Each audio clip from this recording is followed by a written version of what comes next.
Good evening बच्चों। आज हम लोग करेंगे एग्जाम्पल 3.6 जिसमें एक नेटवर्क दिया गया है क्वेश्चन में और इस नेटवर्क में हमें करंट भी पूछ रहा है सभी ब्रांचों में और टोटल रेजिस्टेंस पूछ रहा है। ये सारी चीज़ें इसमें पूछी गई हैं। तो देखिए हमारी 10 वोल्ट की बैटरी लगी हुई है और वो 10 वोल्ट की बैटरी एनसीईआरटी में आपके 3 एम्पियर करंट फ्लो करने के लिए इसने बोला हुआ है, फिगर दिया हुआ है उसमें, जिसमें कि करंट यहाँ पर आई और आई जा रही। देखिए कैसे यहाँ पर डिस्ट्रीब्यूशन होगा करंट का।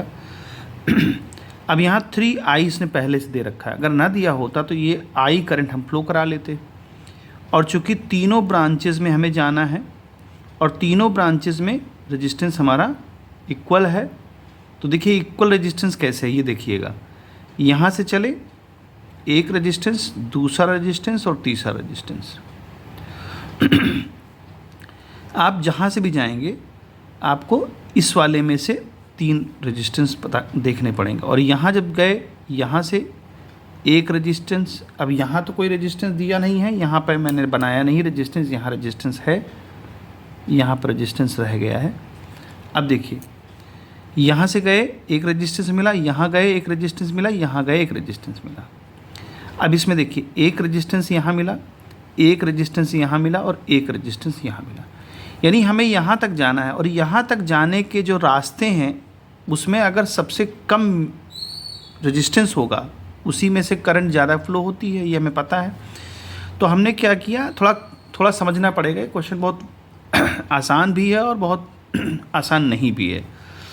देखिए यहाँ से चलना स्टार्ट किया हमने, 3 रास्ते हमने चुने, 3 रास्ते। अब क्या तीनों रास्तों में करंट हमारी सेम जाएगी? तो उसके लिए हमें क्या देखना पड़ेगा कि ये रास्ते में कितने रेजिस्टेंस हैं। तो एक रेजिस्टेंस, 2 रेजिस्टेंस, 3 रेजिस्टेंस। एक रेजिस्टेंस यहाँ से दूसरा वाला रास्ता, एक रेजिस्टेंस, 2 रेजिस्टेंस और 3 रेजिस्टेंस। तीसरे वाले पाथ में देखिए एक रेजिस्टेंस, दूसरा रेजिस्टेंस, तीसरा रेजिस्टेंस, यानी कि हर पाथ में 3 रेजिस्टेंस पड़ रहे हैं और तीनों इक्वल ही हैं, ऑलरेडी गिवन है क्वेश्चन में। तो क्या होगा, तीनों में करंट सेम जाएगी, इसमें भी और इसमें भी। ये तरीका है समझने का। अगर हम यहाँ करंट आई लेते तो ये फिर I/3 हो जाती, I/3 हो जाती, I/3 हो जाती। जो भी आप लेते उसका करंट का हाफ डिस्ट्रीब्यूशन मतलब बन जाता। अब यहाँ तक कहानी हमारी हो गई। अब देखिए ये जो करंट यहाँ आई है, यहाँ से जब वो चलेगी तो एक रेजिस्टेंस, दूसरा रेजिस्टेंस, एक पाथ ये हमको मिलेगा। जब यहाँ से करंट जाएगी तो एक रेजिस्टेंस और दूसरा रेजिस्टेंस, यहाँ भी 2 पाथ हैं। इसका मतलब यहाँ भी करंट जो आई थी वो डिस्ट्रीब्यूट होकर क्या हो जाएगी, I/2 और I/2। ये पता करने का तरीका है कैसे डिस्ट्रीब्यूशन होगा और कितना होगा। अब यहाँ से देखिए जब चले हैं तो आई लेके चले थे, लेकिन जैसे ही यहाँ आए तो 2 रास्ते मिल गए। अब दोनों रास्तों में हम देखते हैं कि रेजिस्टेंस सेम है कि नहीं। एक रेजिस्टेंस, दूसरा रेजिस्टेंस, एक रेजिस्टेंस, दूसरा रेजिस्टेंस, तो रास्ते में हमारे दोनों रेजिस्टेंस सेम आ रहे हैं। तो यानी यहाँ भी करंट I/2 होगी और यहाँ भी करंट I/2 होगी। ओके, अब इस पे आ जाइए। जब यहाँ से हम I लेके चले तो यहाँ एक रास्ता, दूसरा रास्ता, एक रास्ता यहाँ पर हमने बनाया नहीं है, छूट गया है, यहाँ पर रेजिस्टेंस होगा। तो इसका एक रास्ता, एक रेजिस्टेंस, दूसरा रास्ते, मतलब उसी रास्ते में ये दूसरा रेजिस्टेंस पड़ गया। तो यानी यहाँ से जो डिस्ट्रीब्यूशन करंट का आएगा वो आधा आधा हो जाएगा, यानी I/2 और I/2। अब यहाँ समझने की बात है कि जब हम यहाँ पहुँचेंगे तो 3I होनी चाहिए। देखिए कैसे। अब यहाँ पर जब हम आएंगे इस वाले जोन में तो ये देखिए I/2 आ रही है और यहाँ से I/2 आ रही, तो इसमें कितनी जाएगी, दोनों जुड़ जाएंगे तो क्या हो जाएगा, I हो जाएगी। I/2 मिल करके I हो गई। अब यहाँ देखिए इसमें जब, तो देखिए ये करंट यहाँ I/2 आई और यहाँ से I/2 आ रही, दोनों मिल करके क्या बनाएंगी, हमारी I करंट बनाएगी। अब इसकी बात कर लीजिए, यहाँ से करंट कौन सी आ रही, I/2, और यहाँ से कौन सी आ रही, I/2, दोनों मिल जाएंगे तो क्या बन जाएगी, I।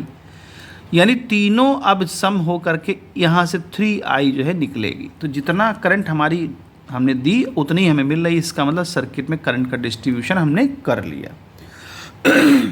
अब हमको करंट की वैल्यू पता करनी है तो हम किरचॉफ्स के रूल को फॉलो कर लेते हैं। तो देखिए यहाँ बैटरी लगी है तो ये आसान होगा किरचॉफ का रूल। तो हम लोग यहाँ से लूप ले लेते हैं A, B, C और इसका एक पॉइंट यहाँ मान लीजिए दिया गया है E। ठीक है, तो यहाँ पर हम लोग चलेंगे, स्टार्ट करेंगे ए बी सी लूप में चलेंगे, A B C C dash और ई और फिर से यहाँ पर ए, ये पूरा जहाँ से स्टार्ट किया बस वहीं पर ख़त्म कर देंगे। अब देखिए रूल क्या कहता है कि जो वोल्टेज डेवलप होगा वो ईएमएफ के बराबर होगा। अब यहाँ से देखिए कितना वोल्टेज पोटेंशियल डिफरेंस है, इस वायर में कितना है आई इंटू आर। अब आर यहाँ हमको दिया गया है लेकिन हम आई इंटू आर लिखे ले रहे हैं फिलहाल अभी इसके बीच का। फिर इसके बीच का कितना है plus I by two into are.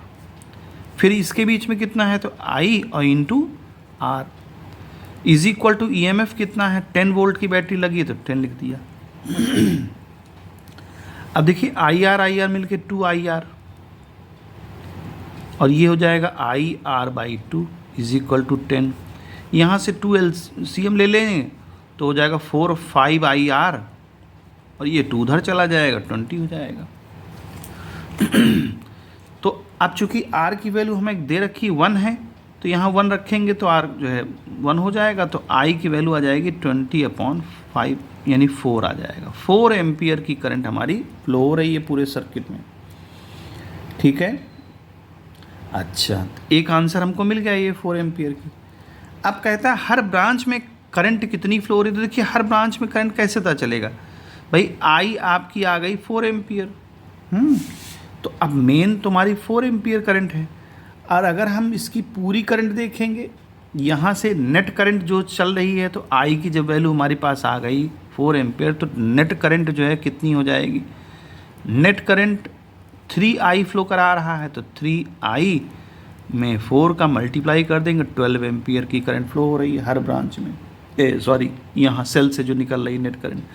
अब हर ब्रांच की बात करिए तो देखिए इसमें बड़ा आसान, ए और बी के बीच में आई करंट है, आई कितनी है हमारी 4 एम्पियर, तो हमारी इस ब्रांच में कितनी हो गई 4 एम्पियर और इस ब्रांच में कितनी होगी हाफ कर दीजिए 2 एम्पियर और इस ब्रांच में फिर 4 एम्पियर। तो ये तो ओरल जवाब दे लेंगे, ये तो बहुत ही आसान है, जब आई पता है तो डिस्ट्रीब्यूशन हम लोगों ने कर ही लिया है तो उसका आंसर दे दिया जाएगा। अब चूंकि टोटल रेजिस्टेंस पूछ रहा है सर्किट का तो ऐसे तो बताना बड़ा मुश्किल है कौन सीरीज कौन पैरेलल, तो हमने कॉम्बिनेशन करंट का बना ही लिया था और कुछ करने की ज़रूरत नहीं, पूरे नेटवर्क का हमको वोल्टेज मालूम है, अब पूरे नेटवर्क की करंट पता है। पूरे नेटवर्क का वोल्टेज कितना दिया है 10 वोल्ट, करंट कितना हमको मालूम है 4, तो R की वैल्यू हम निकाल सकते हैं 10/4 और 10/4 का मतलब कितना हुआ जा करके यहाँ पर सॉरी करंट हमारी 12 एम्पियर है, टोटल जो करंट है 12 एम्पियर है, यहाँ 12 लिखना पड़ेगा 4 नहीं है, तो 12 हो जाएगा। 2 से डिवाइड करेंगे तो 5/6 आ जाएगा, ये पूरे सर्किट का रेजिस्टेंस हो जाएगा। तो इस तरह से इस क्वेश्चन को सॉल्व करेंगे। अच्छा क्वेश्चन है और उम्मीद करते हैं आपको समझ में आया होगा। अगर समझ में आया है तो उसको लाइक और शेयर करें। Good bye.